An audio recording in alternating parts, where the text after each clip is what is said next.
All right. Well, thank you. Everyone's got their paper ready. My name is Jesse Switters. I'm a comic artist and an illustrator. I have a booth out there. Come swing by and say hi. I know some of you already have. So I'm actually releasing my first 2 comics next month.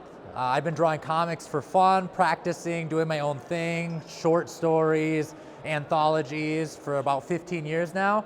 And this is an exciting time for me to think back about comics, how they're made, the characters that make them exciting. So we're just gonna dive in a little bit and do some drawing. Of course, at the end of the day, writer, artist, I've noticed that they all somehow are involved in the drawing process, whether it's communicating with the artist or trying to communicate with the writer.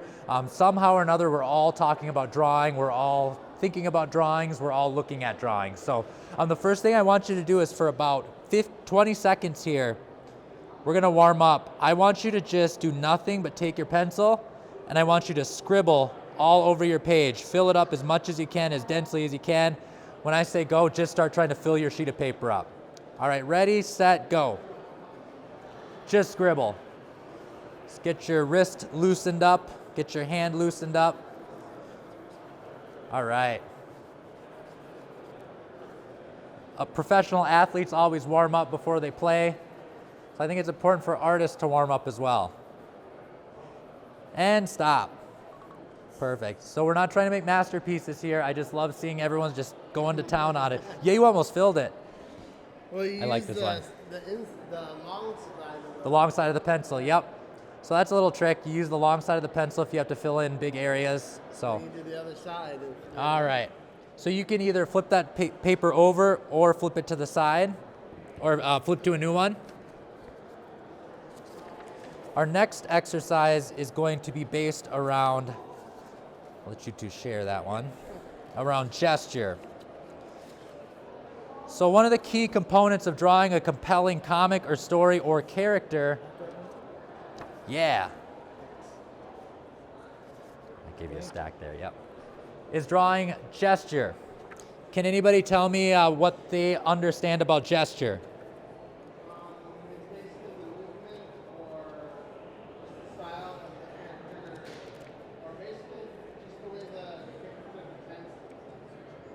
Absolutely, so it's kind of like the motion, the flow of the character.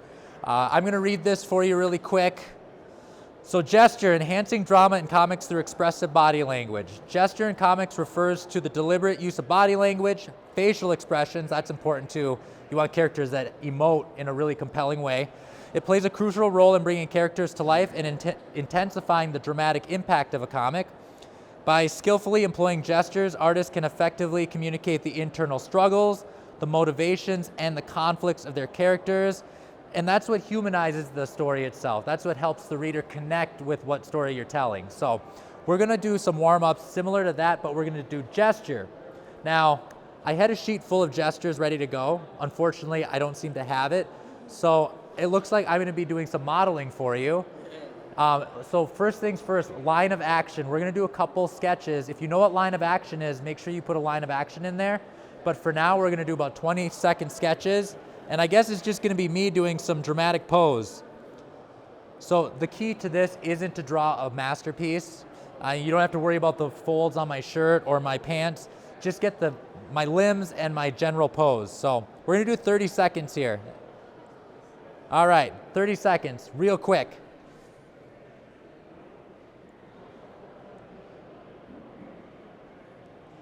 Real quick gestures and layouts.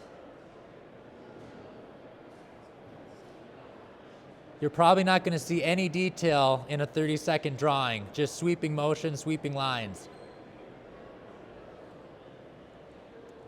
All right, you got about 5 seconds here. And time. All right, perfect. Okay. So would anybody like to share their piece? I would. Yeah, all right, let's take a peek. One second. Got some outlines. So, basically my piece. All right, great. I did draw your ponytail with yes. And you were looking at your phone. Yep. And I gave you the hair, Perfect. And your glasses. All right, so I see some gesture, some line of action. So line of action, what do I mean when I talk about line of action? Well, when you see me standing like this, I'm more than just individual limbs like hanging out here. There's a line from the top of my head that flows to the floor. How am I connected to the ground? Well, if you think about it, kind of look loosely, there's one line that kind of runs from the top of my head to the floor. So for this situation, I would say the line of action was probably like that. Just a sweeping line from the top of my head to where I was. Now I don't know exactly what I looked like, but I'm gonna rough in what I think that was.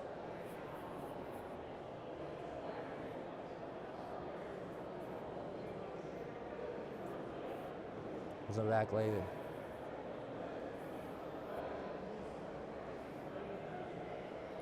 All right, so that was rough on phone, yeah. And ponytail. All right, so this is roughly what I think I probably looked like. Does that look more or less what was going on? So again, line of action is that thing where one line comes from the top and how does it flow through the image? So if you look at your handout with gesture, can anybody tell me where that line of action on that pole vaulter is gonna be? It's like an arc. It's just kind of like a quick arc across. Yeah, it's gonna be more or less, let me just draw in the corner. So that pole vault person, that's gonna be that line of action.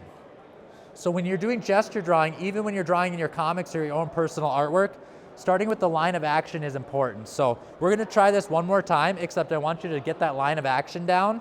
Imagine where the line of action goes through the top of my head to the floor. So let me think of something a little different.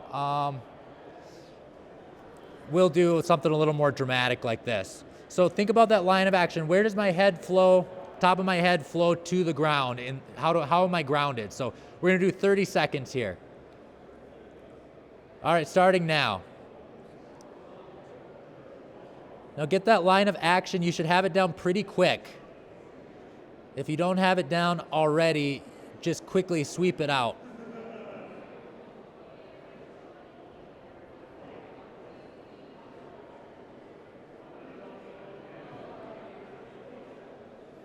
Five seconds.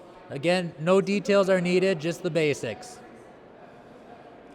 All right, and done. Can anybody share with me like the line of action they used? Got a nice line there, yep. Yep, you had the sweeping line.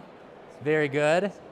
Yep, everyone, good job. Everyone. I didn't see your ponytail that time. Yeah, didn't see it. You can always add it if you want, but yeah, that's the important thing is to know where that line of action flows through. Everyone understood the assignment and you just put that sweeping line through there. So that's just something I want you to remember when you're warming up for drawings, is to do that. Now I had a sheet with different gestures. I'm gonna decide here if I'm feeling like I can hold a pose for 5 minutes. Actually, yeah, that's what I'll do. I'm making this up as I go. All right, so we're actually gonna do a 3-minute drawing of me, and we're gonna think about line of action. I'm gonna be sitting down, so I'm not really doing anything exciting or dramatic or dynamic, but there is still a line of action when I'm sitting like this. So I'm gonna have you do for 3 minutes, I want you to find that line of action, whatever it is, from the top of my head to the floor, and I want you to roughly draw me in this gesture. You can rough in the chair too if you'd like. But after this, I think we're gonna be thoroughly warmed up and ready to start designing characters. So go ahead, get a fresh sheet of paper, 3 minutes starting now. I'm gonna try to hold really still for you.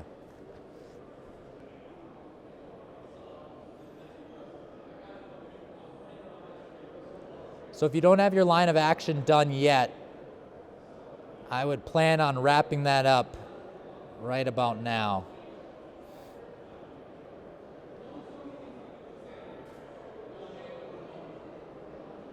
Just a quick sweeping line.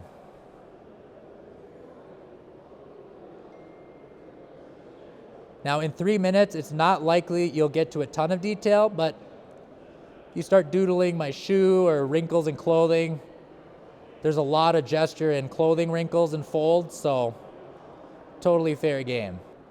And that is time. All right, great work. That looks great. Awesome. Good, good. Yep, you're getting the pose, the gesture. Awesome. I see some details in the chair too. So this is something that you want to carry with you whenever you're studying art. A lot of artists spend time sketching people as they walk by in like 10 seconds. That's actually when I was warming up to do commissions in here. I would look at convention goers walk by and I quickly if they're walking, you can quickly get that line of action in. If they're just standing there, waiting for a bus or something, quickly get that line of action in there. So that's a really good exercise to get that line of action, because if they move and leave, you at least have that energy in there, that energy signature of where they're at, the way their body is shifting, and you can build your drawing off of that. So whenever you're drawing, if your drawing feels like it's too stiff, too standing straight up and down like that, throw down a line of action. You're gonna find that drawing is just naturally gonna get more dynamic because you're building on a more dynamic plane. So good job, everyone. So for the next part, we're gonna draw in marker. Go ahead and pick out your favorite color. We have a brush end and a marker end.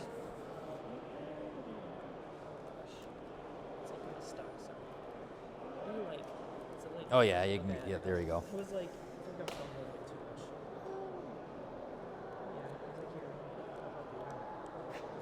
I'm a little bit too much. Yeah, All right.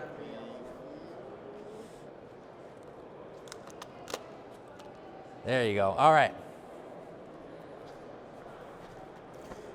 So we're going to talk a little bit, now that we've talked about gesture, we're going to talk about shapes.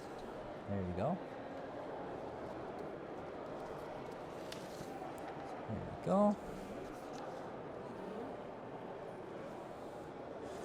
So can I get a show of hands here? How many people have ever written a story or drawn a short comic of their own creation with their own characters? So pretty much everyone here, we've all ventured into that creative world. Perfect. Oh, did you say never? I'm on the never side. Oh, we never? Okay, I mean, well, that's gonna change today. All right.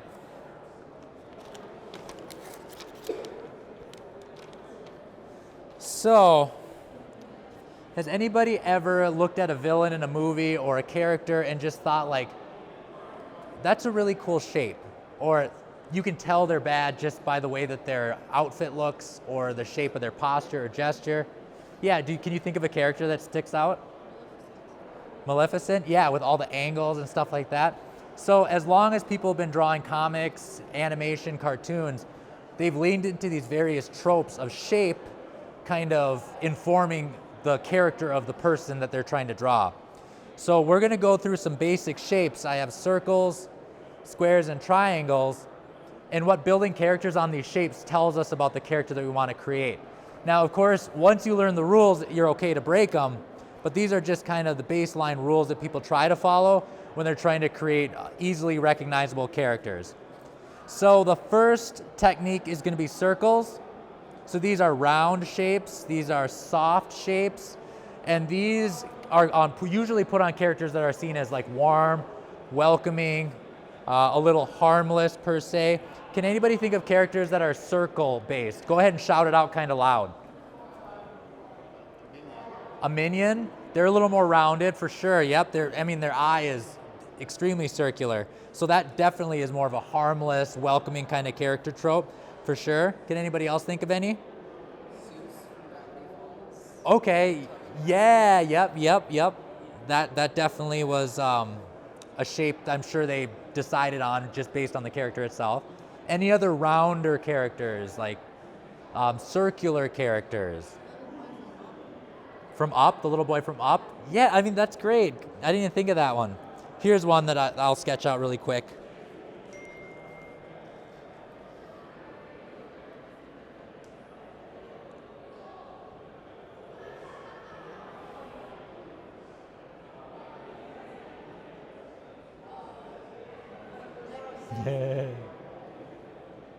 Yep. So he might be just like a perfect character to evoke that kind of shape. Can anybody describe, I think everyone here has seen Monsters Inc. Can anyone describe this character? So Oh my gosh, yep. He's silly, he's a little cowardly, I think you could say.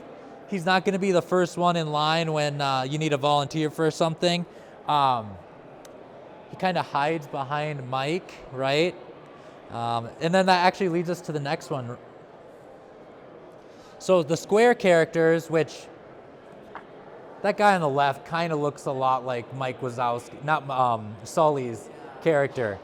So you square off the shoulders. It's not like rigid and jagged, but they're still stout. They're square. Their jaws, their hands, they feel like they're sturdy and tough and stable.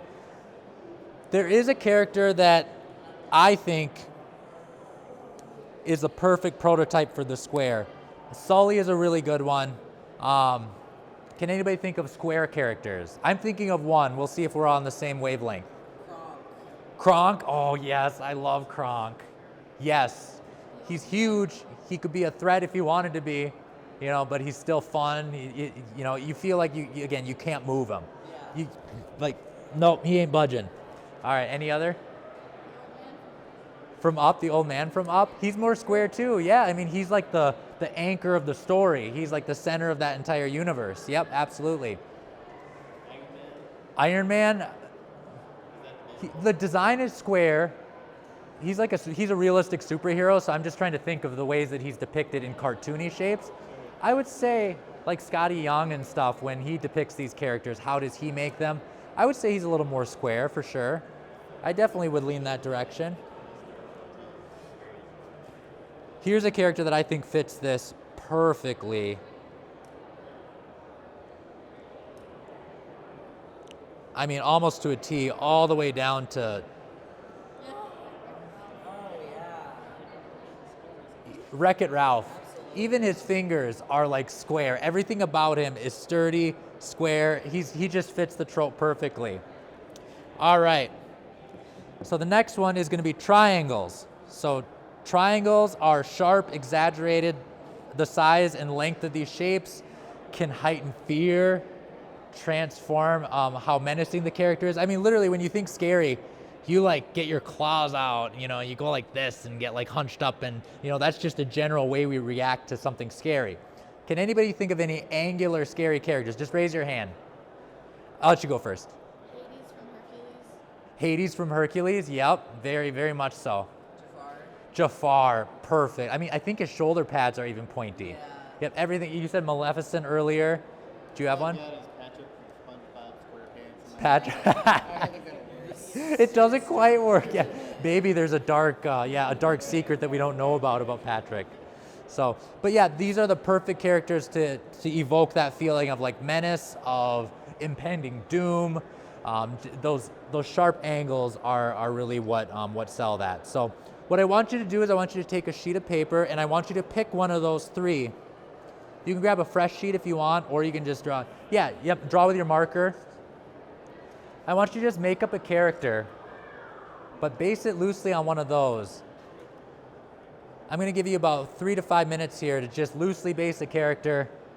So I would encourage with your pencil to draw a square, circle, or triangle first, if that helps you. I know that as like a penciler, I always want that erasable baseline I can go back to. But we're going to take about 3 to 5 minutes here, and we're just going to draw a character that fits into that shape trope. So I'm going to join you and draw something up here. About 4 minutes here.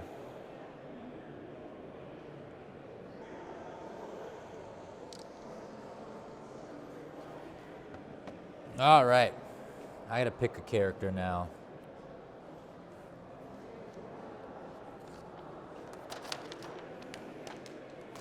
Let's see here. Doing a circle. All right.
All right, we got about 2 minutes here.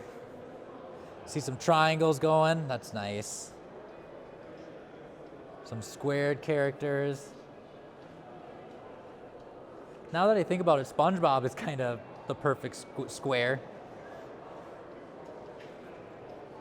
SpongeBob, Bill Cipher, yellow shape boy. They gotta stick together. All right, so we have about a minute and a half here. I think I'll do one more. I think I have time for another one.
All right, let's see what we got for time.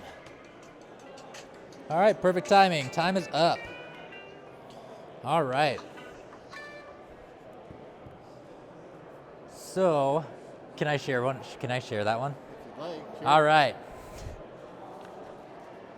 So not only can you make the shape of the character a certain, direction, but you can incorporate elements of that shape into the costume to really double down on the character. So, there's no doubt. I mean, look at the eyes, everything. This character's up to no good. Can I share your set of characters? All right.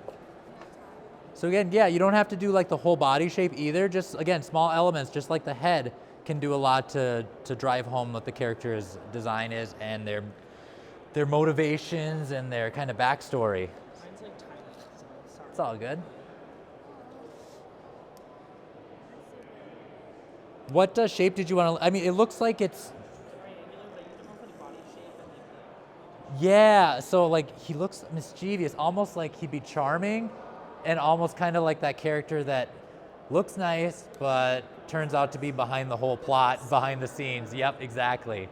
So, and then you were doing a square character, right? Yeah.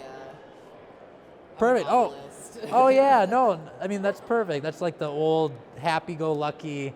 It's either a prospector or a cowboy. Yeah, he's out to find some treasure. Yeah. He's so hopeful.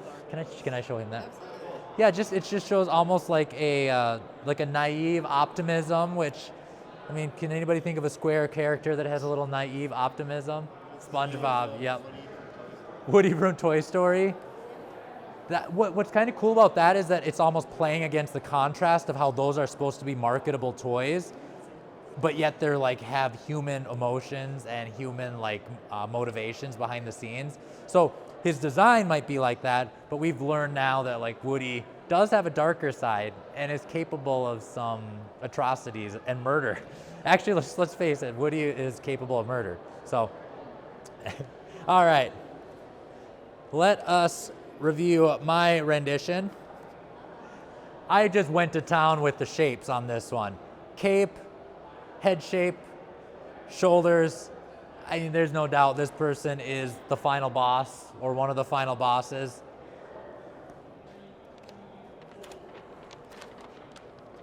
All right, so one person can you give me like a fake backstory of this character? Just raise your hand. Yep, go ahead. He was the dude that everyone bullied in elementary school, but now he's larger than everyone else. Okay, yeah, that's a good idea. He was bullied in elementary school, but now he's a football player and he's bigger than everyone else. So he's big, strong. I'm sure he's not really bullied anymore, but you think about his upbringing kind of being marginalized and pushed around, and now he's big. He's not scary, he's not menacing, he's not out for revenge. He's just kind of living his best life in his own skin. Yeah, just kind of confident, a little laid back. So, but again, it's just about that shape of the overall body. Like you can create those backstories. It gives the reader something to hook onto, because even if you inform them, hey, your idea wasn't right, at least their mind can start to get pulled into the story. Like, who is this character? Where are they from? I know I'm not the only one who's like seen a character and you kind of have a backstory in your head about them. And sometimes it's revealed and it's a disappointment. Other times it's really cool. But we all get these ideas of characters when we see them. We don't know exactly what they're doing, but in our minds, just based on little things like the shape of their body, their color choice, we can start to kind of let our mind kind of pull into the world. So as a writer, as an artist, when you're writing these characters, your goal, right, is to pull the reader into your world. So these sort of recognizable tropes kind of open the door and let their mind come and create this universe that you've established. So, but that is what that exercise is for, and why I like to do it, is just you want to think about these characters, and now you're going to notice it in every like comic or movie you see. There's going to be a shape that you see and you're going to be like, okay, how does that inform, you know, what the story is going to be or what the character is going to do? So, all right. Welcome, Jack. Just going to get you up to speed with the handouts we've been doing. Thanks. Oh yeah, you didn't get the gesture one or the shape one? There you go. All right. All right, so now kind of our final assignment is going to be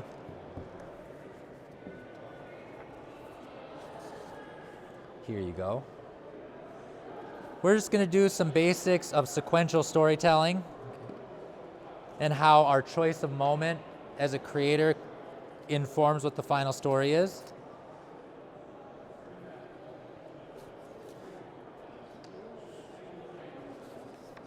Here you go.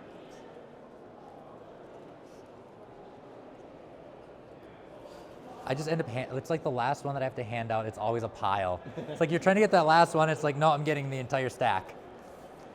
All right. Yes, yep, so I did draw this. It was a demonstration because I wanted my students to start thinking about how choice of moment kind of informs the final story. So could you take a glue stick and pass it along? Oop. We're gonna do a little crafting today too. Here you go.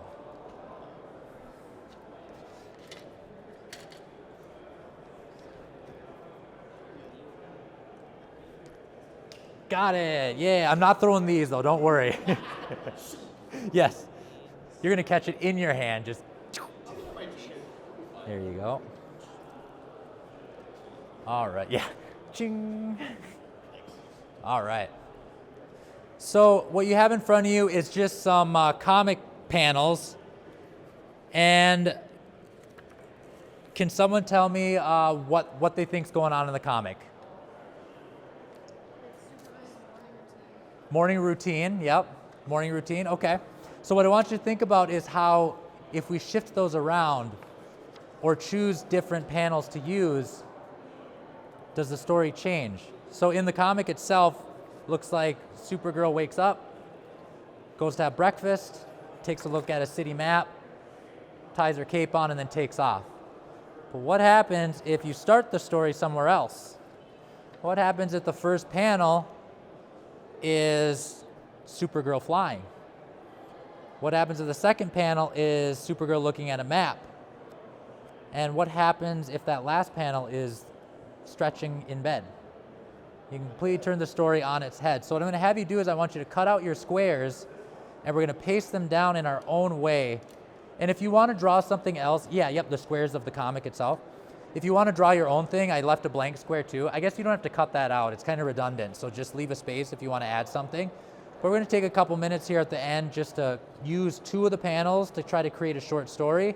And what I want you to think about is just how your choice of moment and the sequential panels that you use, they can completely change a story just by removing one thing or putting another thing in there. And you can think about that with writing too.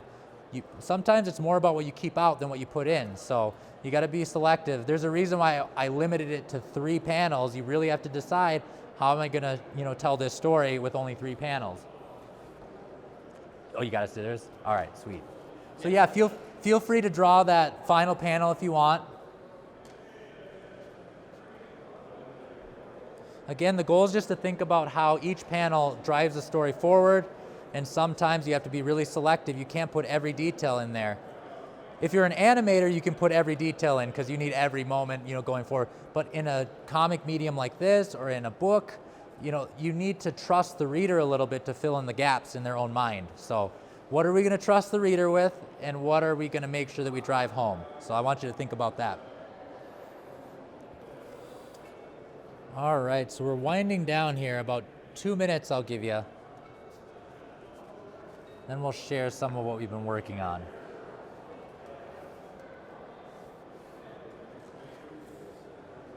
Oh yeah, you can add word balloons too. That's what I'm working on.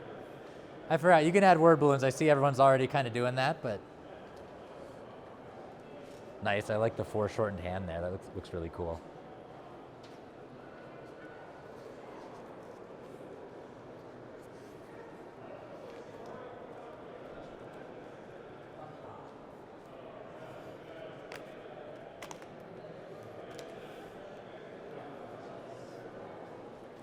If you want to color them too, you can. There you go.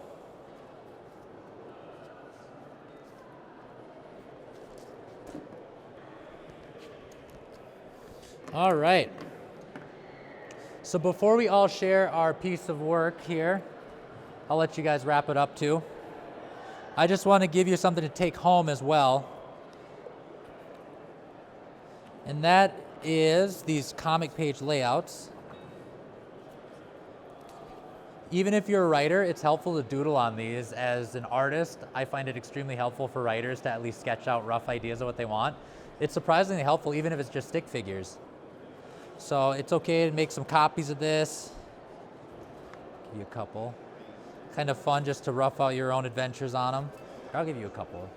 You got a 12-year-old who'll make good use of that. Oh yeah, well here's a couple more. I had a bigger stack, so.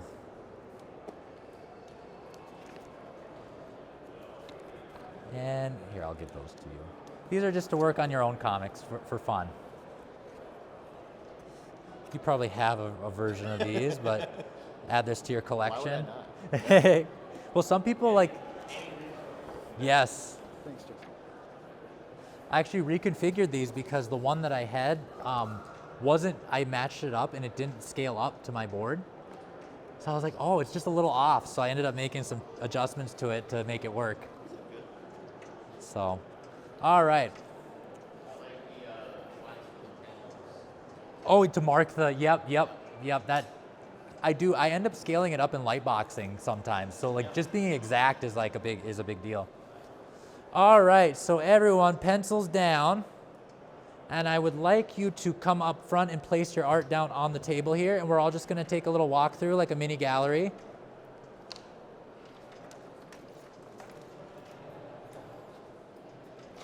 Take a peek at what everyone else created. All right. Did anybody have any thoughts or anything they want to share about the process? I've done this with high schoolers, with elementary school, preschool.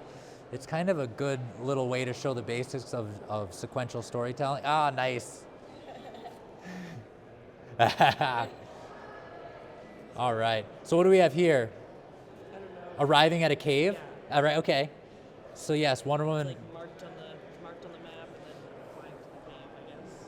Yeah, so if you put in, so this ends up moving away from the slice of life and right into the action. Sometimes we like to see our heroes doing everyday things. Other times, let's just get right down to the buildings, like on fire and the superhero coming in and saving the day. So, All right, good work, everyone. And then word balloons. What a great day to go to the beach. Can't forget my cape. Bye. Yeah, and word balloons completely changed the story. Supergirl is not going to go save the world. She's just trying to go to the lake for the day. So, all right. Well, everyone give each other a round of applause. Good work today. Well, thank you for stopping by. I have a booth over there. Come on by. Be happy to chat art, writing, all that good stuff. So thank you for coming today, and I hope you have a good rest of the convention.